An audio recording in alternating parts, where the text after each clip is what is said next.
les hommes diront paix et sûreté.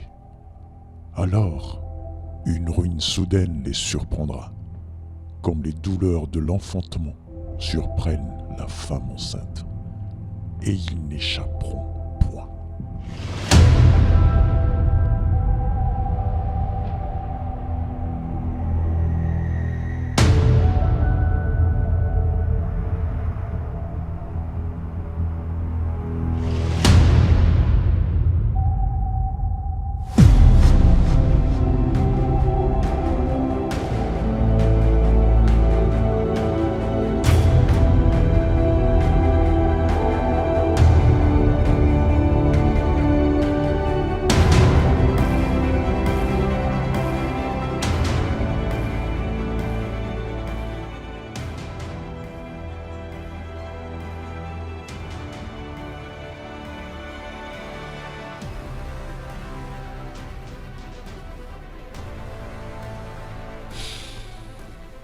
Tu vois, cette salle, je me revois là il y a 2 ans. J'étais ministre de l'écologie. J'étais en train de présenter aux membres du gouvernement un documentaire qui devait interpeller tout le monde, mais de toutes les façons, c'était déjà trop tard. Oui, je me rappelle. C'était 2 jours avant ce fameux jour J, le jour de l'effondrement, le jour de la ruine soudaine.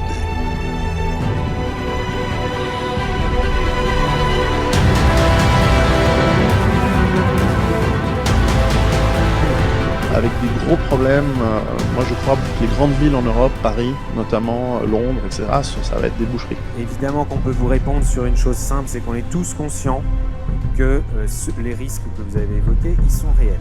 Ils sont réels chez nous, ici en France, pas simplement dans des pays lointains.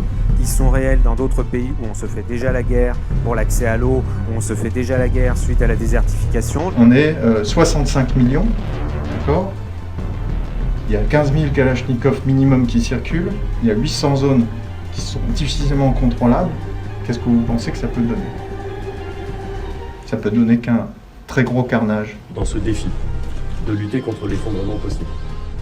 Dans ce moment où nous disons que si nous ne prenons pas les bonnes décisions, c'est notre effondrement à nous société moderne et à nous humanité, qui est en jeu. Et ça va nous emmener au chaos énergétique. Ça peut être maintenant, ça peut être demain. Aujourd'hui, un effondrement majeur des sociétés industrielles, pour moi, c'est très probable avant 2020 et sûr avant 2030. 2020 et sûr avant 2030. L'argent ne se mange pas. Les alarmistes nous alarment depuis longtemps, mais nous n'écoutons pas. Est-ce que c'est déjà trop tard pour qu'il y ait des effets dramatiques sur la biodiversité, sur les espèces, sur les gens, etc. Oui, il est déjà trop tard. Ces effets vont avoir lieu, c'est certain. Monsieur le Président, je sais très bien que c'est la énième fois que l'on parle. Mais là, c'est imminent. Tous les voyants sont rouges. Les plus grands mouvements sociaux de l'histoire se sont mis en place et on n'arrive plus à calmer les esprits. Tout est bloqué. À ce rythme, toutes les stations-service vont être à sec dans quelques jours. Et ce qui n'arrange rien du tout, c'est qu'on signale des anomalies dans nos centrales nucléaires. On se dirige vers une catastrophe, Monsieur le Président. Assez ! Permettez-moi, Monsieur le Président. C'en est trop. On connaît trop bien ce discours de Monsieur le ministre de l'écologie. L'effondrement. Vous aimez bien faire peur. Depuis des années, vous nous parlez de ça, mais rien n'arrive.